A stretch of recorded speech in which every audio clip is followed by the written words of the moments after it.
My name is Mabel. I'm 72. I live in a house that smells faintly of old books and dried lavender, overlooking a garden where the roses stubbornly bloom out of season. His favorite armchair, the one with the worn velvet arms, still sits by the window, catching the afternoon sun. I haven't moved it. The dust motes dance in the light, oblivious to the history they float through.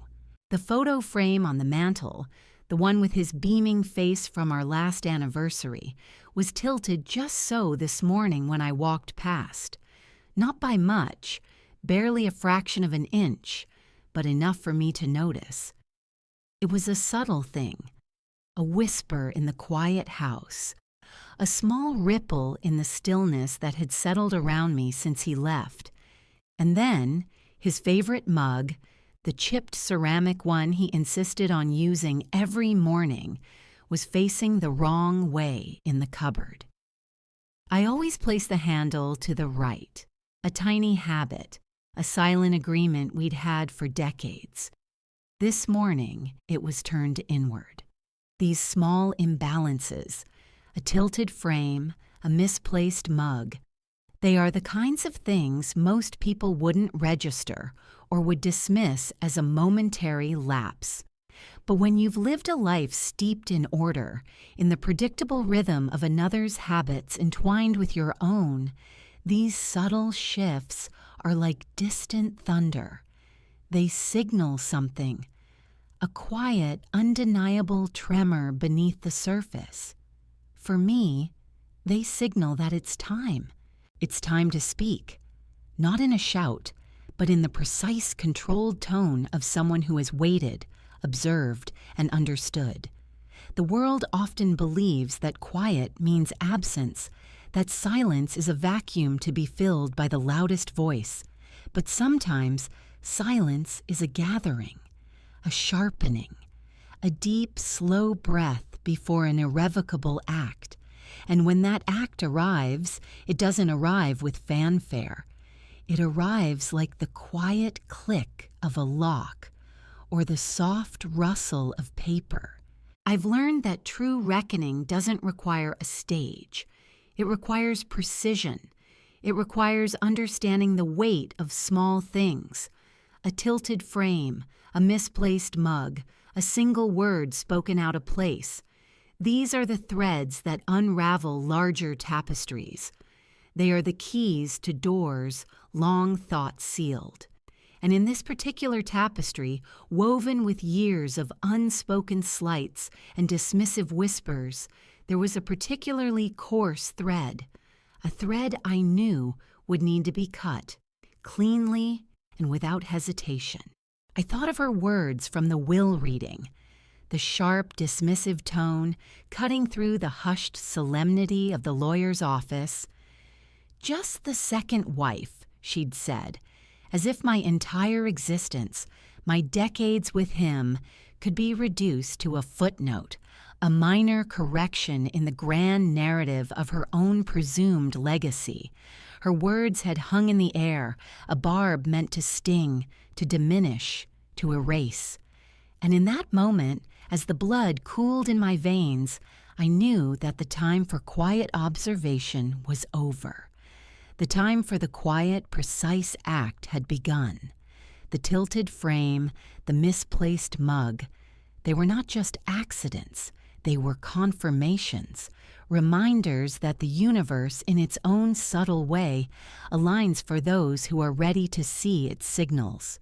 There's a power in being underestimated, a profound, almost invisible strength that comes from allowing others to believe you are simply a shadow, a passive presence.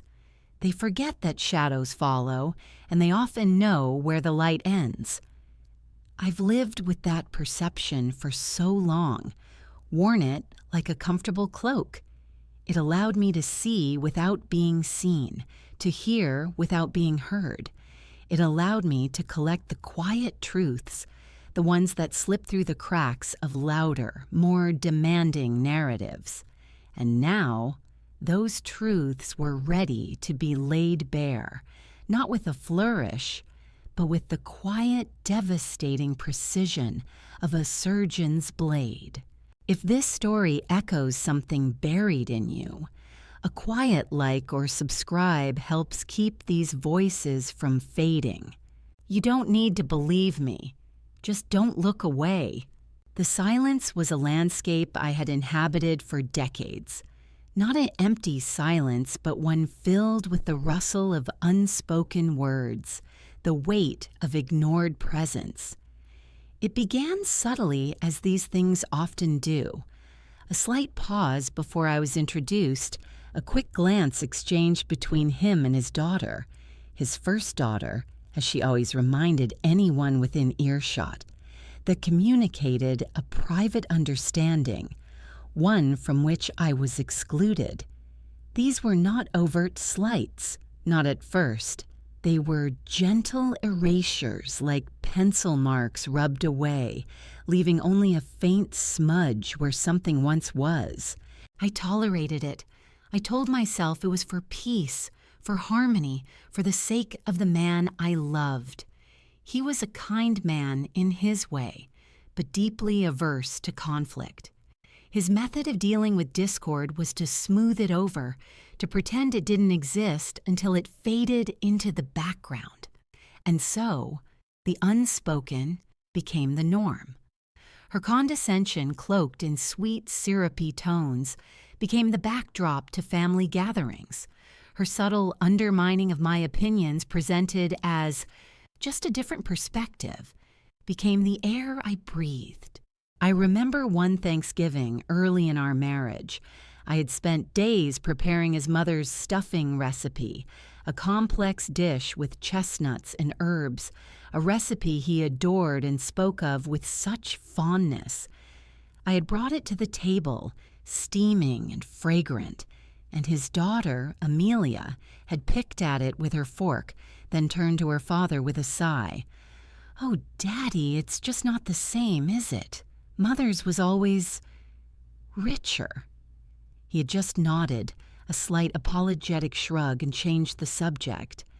In that moment, a tiny piece of me, a small spark of joy in my culinary effort, had been extinguished. I smiled, I nodded, I moved on.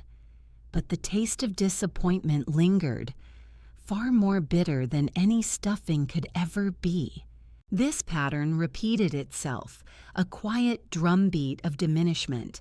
My suggestions for holidays were always secondary to Amelia's.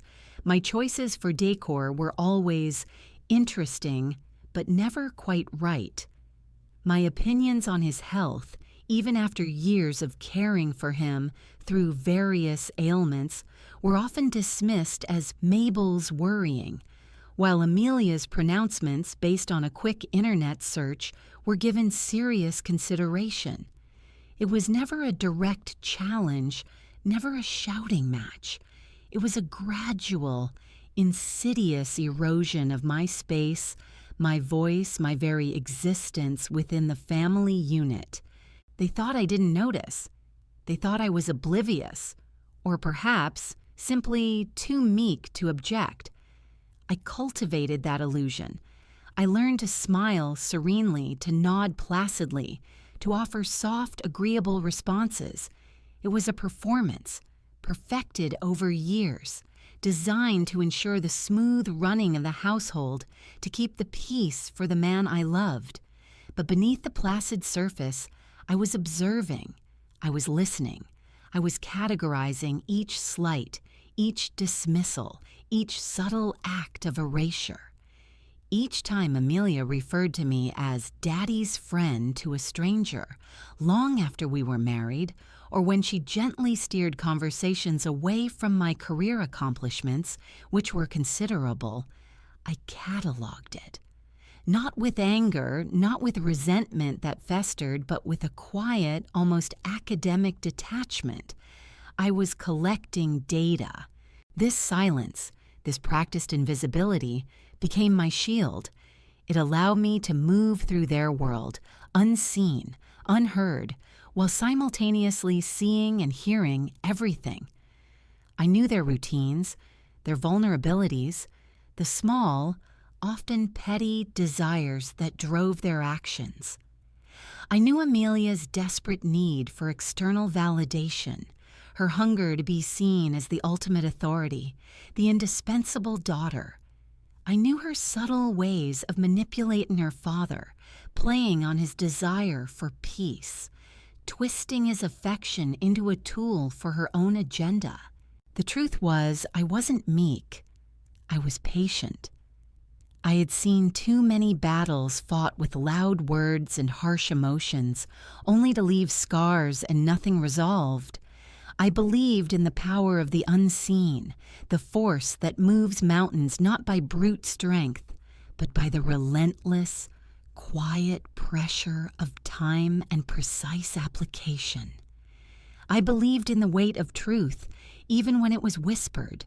So I tolerated the quiet slights, the subtle dismissals, the constant redefinition of my role as just the second wife. I allowed her to believe she had succeeded in shrinking me, in making me disappear into the background. I allowed her to believe that her words at the will reading, just the second wife, were merely the final flourish on a successful campaign of erasure. What she didn't understand, what none of them understood, was that the silence I embraced was not weakness. It was a profound, strategic strength. It was the calm before the turn, the deep breath before the plunge. And in that silence, I had been preparing. The cost of that silence, that quiet acquiescence, was profound. It wasn't just the slight loss of face at a family dinner or the ignored opinion in a trivial discussion. It was the slow, insidious erosion of my very identity. I had been Mabel, a woman with her own career, her own passions, her own distinct voice. But in their narrative, in the quiet, insistent hum of their dismissals, I became just the second wife, a label, a footnote, a presence defined solely by my relationship to him, and even then diminished by the implied hierarchy. I began to see myself through their eyes, a shadow, a background figure. My own stories, once vibrant in my memory, seemed to dim, becoming less significant, less worthy of recounting. Conversations would pivot away from anything about my past, my achievements, my life before him. It was as if that part of me had ceased to exist, replaced by a diluted version, a placeholder. It was a subtle death, a quiet fading away of the self. Then there was the trust, not just trust in them, for I had never fully trusted their intentions, but trust in the fundamental fairness of the world. I had always believed that kindness, patience, and unwavering loyalty would, in time, be recognized. That truth would eventually shine through, but their constant chipping away, their relentless reframing of my worth, made me question that belief. It made me wonder if silence was truly a virtue, or if it was simply an invitation for others to walk all over you. I watched him, the man I loved, allow these slights, perhaps out of a desire for peace, perhaps out of a blindness born of habit. And in that watching, a tiny crack appeared in the foundation of my trust in him, too. Not a grand chasm, but a hairline fracture, almost imperceptible, yet always there. And youth. It wasn't merely the passage of years, but the way their narrative aged me prematurely, not in body, but in spirit. They cast me in the role of the quiet, older woman, the one who no longer had sharp edges, no cutting wit, no vibrant curiosity. My youthful spirit, my eagerness to learn new things, to explore, to engage, felt stifled under the weight of their expectations. It was as if they had placed a heavy blanket over my vitality, suffocating the youthful impulses that still stirred within me. I found myself dressing in more muted colors, speaking in softer tones, retreating from situations where my voice might be heard, simply because the effort to assert myself against their ingrained perceptions felt too heavy, too exhausting. I recall a moment, perhaps 15 years ago, when I decided to take up painting again, a passion I had pursued fiercely in my 20s. I set up an easel in the sunroom, bought new brushes, and immersed myself in color and light. Amelia came over one afternoon, saw my work, and offered a brittle smile. "Oh, Mabel, that's quaint. Such a nice hobby for someone your age." Quaint. The word hung in the air, a dismissive flick of the wrist. It wasn't outright cruel, but it was designed to diminish, to relegate my serious artistic endeavor to the realm of simple diversion, something to occupy an idle mind.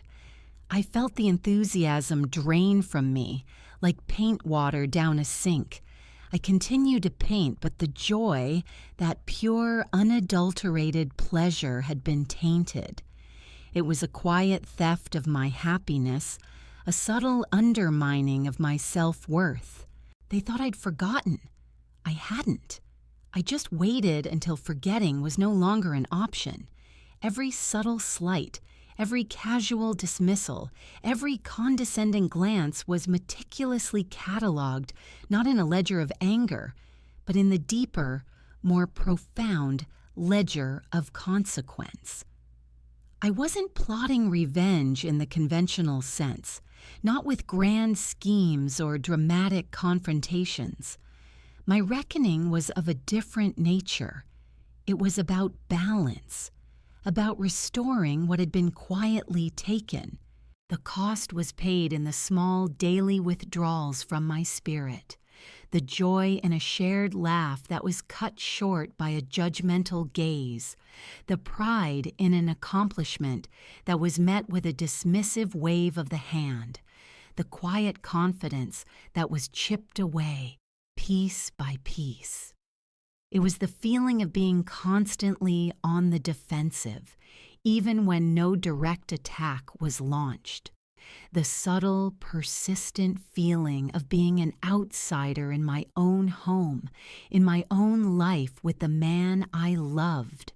But every cost, no matter how heavy, eventually leads to a breaking point, or in my case, a turning point. The accumulation of these quiet costs did not break me. Instead, it hardened me, like clay fired in a kiln. It transformed the quiet acquiescence into a steel resolve. The silence that had once been a shield, a means of avoiding conflict, slowly began to morph into something else entirely. It became the fertile ground for a quiet revolution, a subtle insurgency against the narrative they had so carefully constructed. The price I had paid, the pieces of myself they thought they had taken, were not truly lost. They were simply being reassembled, stronger and sharper, for the work ahead. The turning wasn't a sudden jolt, but a slow, deliberate pivot, like a celestial body shifting its orbit. It began, as most profound changes do, with an internal recalibration. I stopped explaining. I stopped trying to justify my presence, my worth, my actions. The decades of quiet defense, of trying to make them understand, simply ceased. It was an exhalation, a release of a burden I hadn't fully realized I was carrying. The effort of constantly trying to be seen, to be acknowledged, was exhausting. And one day, I simply decided I would no longer expend that energy. This decision wasn't born of anger, but of clarity. I saw the futility of it. Their perception of me was so deeply ingrained, so meticulously constructed over years, that no explanation, no gentle assertion, would ever dismantle it. Their narrative was self-serving, and it suited them perfectly to keep me in the role of just the second wife. To challenge it openly would be to invite the very conflict my husband so abhorred, and which I, in turn, had learned to navigate with practiced ease. But avoiding conflict no longer meant capitulating. It meant choosing a different battlefield, one where their weapons were useless. I began reclaiming, not with grand gestures, but with quiet, precise acts of self-possession. I started with my time. No longer would I automatically adjust my schedule to accommodate Amelia's impromptu visits or demands. If I had plans to read in the garden or work on my painting, I would simply state, "I'm afraid I have something scheduled then." No apologies, no elaborate explanations. A simple, firm boundary. At first, they seemed bewildered, accustomed as they were to my unending flexibility. Amelia would make a small, huffy sound, or my husband would look at me with a bewildered expression. But I held firm, my gaze steady, my demeanor calm. Then I reclaimed my space. I rearranged the living room, subtly shifting furniture to better suit my comfort, rather than adhering strictly to the way it had been before. I brought out some of my own art, pieces I had painted or collected over the years, and hung them in prominent places, replacing some of the family portraits that had dominated the walls. Each change was small, almost imperceptible to the casual observer. But for those who knew the room intimately, they were quiet declarations of ownership. The house, which had long felt like a shared museum of his previous life, slowly began to feel more like our home, a blend of our histories, not just his. The most significant reclamation, however, was of my own narrative. I stopped engaging in conversations where my contributions were minimized or ignored. If a topic shifted to his past and Amelia began her familiar monologue about how things used to be, I would listen politely, but I would no longer interject, no longer try to add my perspective. I simply became an observer. This refusal to engage, to feed their narrative with my own efforts, was a powerful act of withdrawal. It was like denying oxygen to a flame. The conversations, once fueled by my unwitting participation, began to feel flatter, less dynamic. They might not have consciously realized why, but the energy had subtly shifted. I started speaking directly, without preamble or softening, when it was necessary. If Amelia made a veiled dig, I would meet her gaze with an unblinking stillness that seemed to unsettle her. I wouldn't retort or argue. I would simply hold her gaze, a silent question in my eyes, until she looked away, flustered. This was not confrontation, but rather the refusal to participate in her game. It was the quiet assertion that I saw her, and that I would no longer play the role she had assigned me. The turning was also deeply internal. I began to re-engage with the Mabel I had set aside. I revisited old journals, reread books that had once inspired me, and sought out new interests purely for my own enjoyment, without any thought of how they might be perceived by others. I joined a botanical society, something I had always wanted to do, but had put off due to family obligations. These were acts of self-nourishment, quietly rebuilding the parts of me that had atrophied under the weight of others' expectations. I realized that their power over me lay in my desire for their approval, their acceptance. Once that desire dissolved, so too did their power. It was a liberation, a quiet shedding of an old skin. The silence, which had once been a burden, became my ally. It was in that profound quiet that I heard my own voice again, clear and strong, no longer drowned out by the noise of their dismissals. And in that clarity, the path forward, the precise act of reckoning, began to take shape. It wasn't about vengeance, but about restoring balance, about letting them know that the cost had been calculated and the invoice was due. The act itself wasn't a crescendo, but a quiet, almost imperceptible shift in the atmosphere. It happened at the second will reading, a smaller affair this time. Just the lawyer, Amelia, her 2 grown children, and me.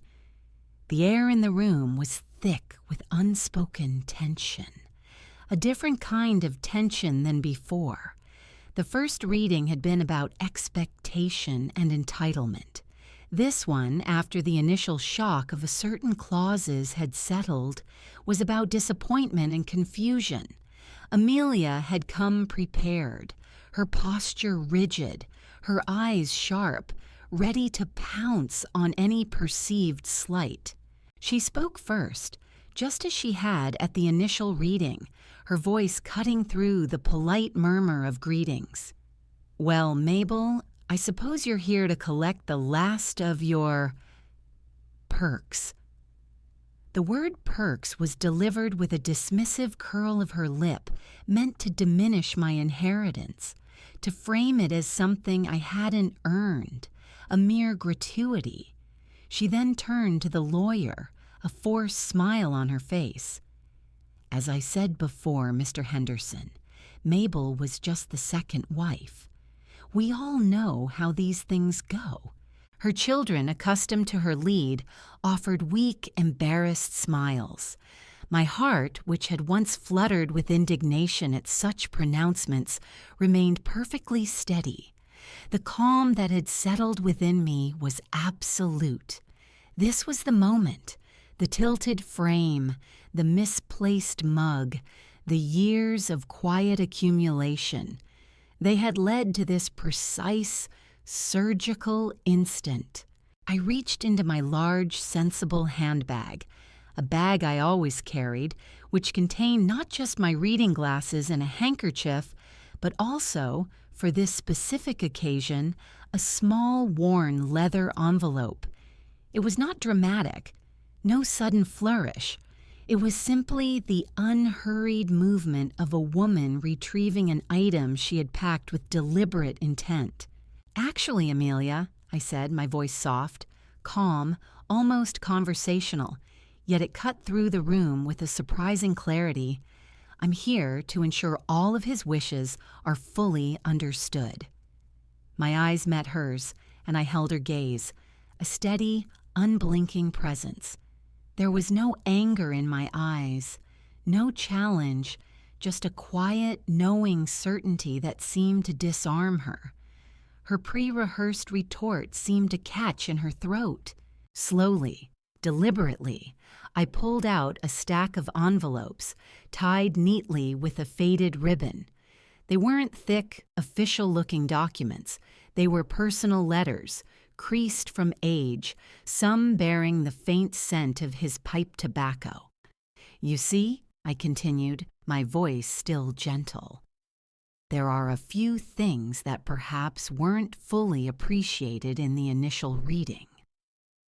I placed the stack on the mahogany table, directly in front of Amelia, sliding them across the polished surface with a quiet rasp. "These," I said, tapping the top letter with a manicured finger, "are letters from your father to his lawyer, signed before the divorce." A ripple went through the room. Amelia's face, usually so composed, fractured into a bewildered frown. "Before the divorce?" she stammered, her voice thin. "What divorce? There was no divorce. My parents were married for 35 years. "Oh, yes, Amelia," I replied, my voice still calm, a quiet hum in the hushed room. "There was, or rather, there was the intention of one.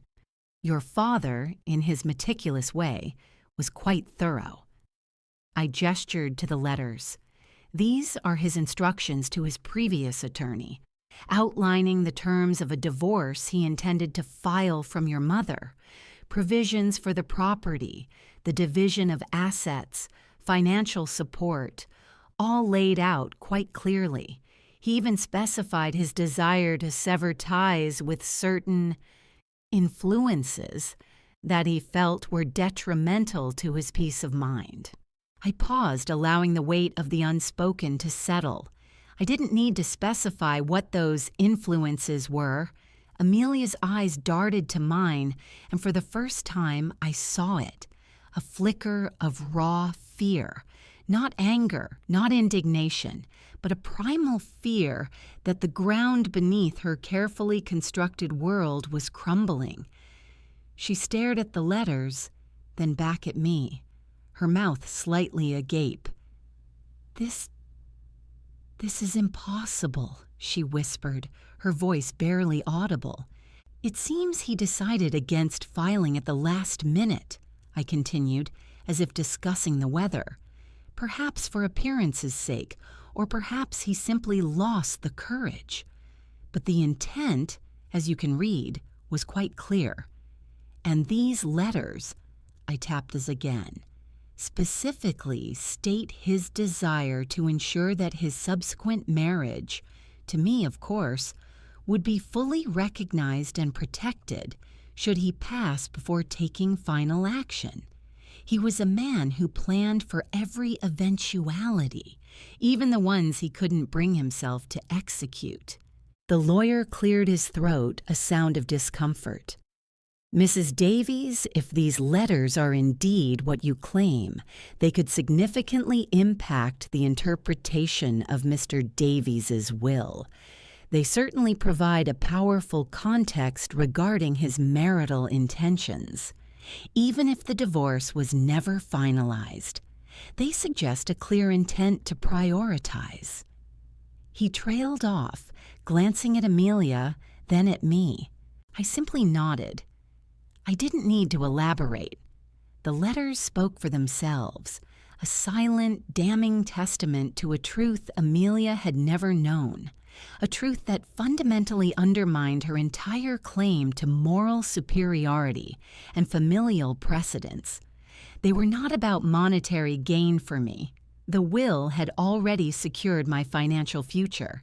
They were about the narrative, about her being exposed to the quiet, devastating truth that her father had, at one point, been willing to sever ties with her mother, and by extension, the world she represented. That his affection for me was not a mere perk, but a deeply considered choice, one he had been willing to fight for, even if he ultimately chose a quieter path. Amelia's face had gone pale, a stark, sickly white. She picked up the top letter with trembling fingers, her eyes scanning the familiar handwriting, the undeniable signature. Her eyes were wide, betraying a dawning realization. She knows. She knew more than just the second wife should know. She knew the secret, and she had waited patiently, precisely to reveal it. The fear in her eyes solidified. My shadow, long dismissed, was suddenly very real and very present. The silence that followed was different from any I had known before. It wasn't the silence of acquiescence, nor the loaded quiet of unspoken resentment. It was a clear, resonant space, like the ringing after a bell has been struck. Amelia sat rigid, the letters trembling slightly in her hands. Her children, who had always mirrored her reactions, looked from her to me, their youthful faces etched with confusion and a nascent unease. The lawyer, ever the professional, quietly began to gather the other documents, leaving the stage to the raw, unfolding truth. I felt no surge of triumph, no vindictive glee. There was only a profound sense of release, a slow unfurling of years of coiled tension. It wasn't about forgiveness. Forgiveness, in my experience, often implies a return to a previous state, a wiping clean of the slate. But some things cannot be erased. Some costs once paid leave an indelible mark. This was not about absolution for them, but about liberation for me. The air in the room, once thick with their assumptions and my quiet endurance, now felt thin, almost brittle. Amelia's gaze, when it finally lifted from the letters, was no longer dismissive but haunted. The glint of fear I had seen earlier had solidified into something colder, something akin to dread. She knew, not just intellectually, but deep in her bones, that the narrative she had so meticulously crafted, the legacy she had so fiercely protected, had been irrevocably altered. Her father, the man she had so carefully curated into a perfect, unwavering figure of loyalty to her mother, was now revealed as a man who had contemplated severing that very tie. And by bringing this truth to light, I had exposed the fragility of her own self-importance. I stood up slowly, adjusting the strap of my handbag on my shoulder. There was nothing more to say, no grand pronouncements to make. The letters had spoken. The truth, quietly delivered, had done its work. The silence that now enveloped them was not one I had imposed, but one they would have to learn to live with. It was the silence of a mirror suddenly held up, reflecting not the image they wished to see, but the uncomfortable reality of their own blindness. As I walked towards the door, I paused by Amelia's chair. She didn't look up, her eyes still fixed on the letters, as if trying to decipher a foreign language. I simply placed a gentle hand on her shoulder, a gesture not of comfort, but of acknowledgement. "He truly did love you, Amelia," I said, my voice soft but clear. "He just struggled with certain things." It was not a lie. It was a partial truth, one that allowed her to absorb the shock without completely shattering, but also one that reaffirmed the complexity of her father's heart, a complexity she had never truly been allowed to see, or perhaps refused to acknowledge. I turned and walked out of the room, leaving her with the weight of that quiet truth and the rustle of faded paper. The sun was streaming through the windows of the hallway, illuminating dust motes that danced idly in the air. The house felt lighter, somehow, less burdened by unspoken histories. I didn't look back. There was no need. The act was complete. No fireworks, no shouts, no grand confrontation. Just the precise, quiet turning of a key. They would continue their lives, of course. They would probably try to rationalize it, to find excuses, to diminish the significance of what they had just learned. But something irreversible had happened. They still smile in public, but I know who taught them to flinch, and for once, no one filled the silence.